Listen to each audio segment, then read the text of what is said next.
my name is Steve Hinkley, and I'm the president and CEO of the Adventure Science Center.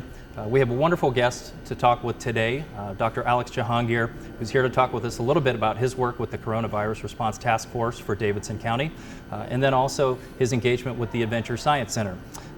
Alex is the Director of Orthopedic Trauma Surgery for Vanderbilt University Medical Center. He's also the board chair of the Davidson County Board of Health. He has, in that role, chaired the Metro Nashville COVID-19 Task Force.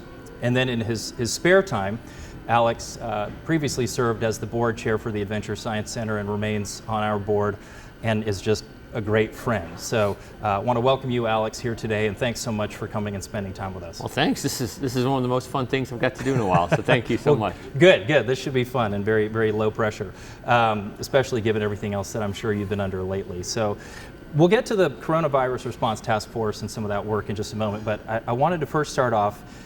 Tell us a little bit about your history with this organization. How did your relationship with the Science Center begin? Well, you know what's really neat is the Science Center, my relationship actually began as a child. I grew up here in Nashville and would come here as, just like many of the kids here today. My parents would bring me, I'd learn the different exhibits and so forth.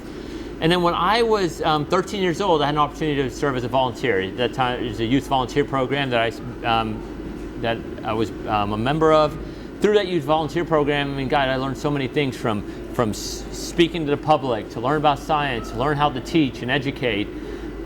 That relationship eventually led to me getting my first job ever here as the Science Center, and I kept that job and would come back during college and work on in the summers and so forth. And I had an opportunity to really see all different aspects, from customer service to exhibits, and it really instilled in me a lifelong desire to learn, and as well as realizing the importance of being able to teach as well.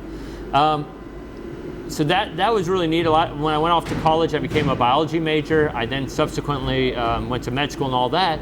When I came back to Nashville about 11 years ago now, I came back again to volunteer at the Science Center and had an opportunity to work on a few things, and then before you know it, I was asked to join the board now 10 years ago, and so that's kind of a quick spiel of how I got to where I am now. That's awesome. Well, your service here has been invaluable, and you've been a great leader for us and now really for this community. So fast forward from growing up here in Nashville and your interaction with the Science Center, joining the board, and now 2020 comes around, and I remember very clearly at the beginning of March having a conversation early in the morning as coronavirus was starting to become an issue here in the United States. March 5th, we found the first case in Tennessee. March 8th was the first case, I believe, in Davidson County.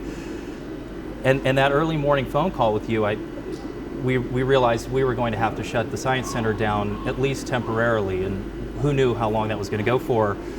I remember that being one of the hardest decisions for me that I've had to make in my professional career, certainly for the Science Center.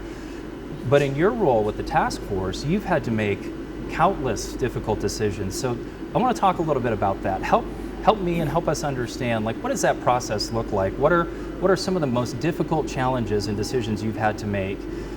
And who's part of that process? So, it's interesting.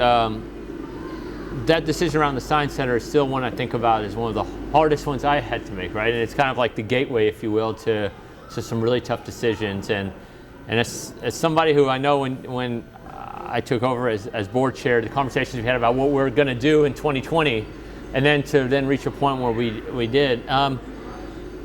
For me, the decisions have been really driven by a fundamental principle of what's the best way to keep our community safe, but also balance the fact that there's so much that our community needs, from economically, from socially.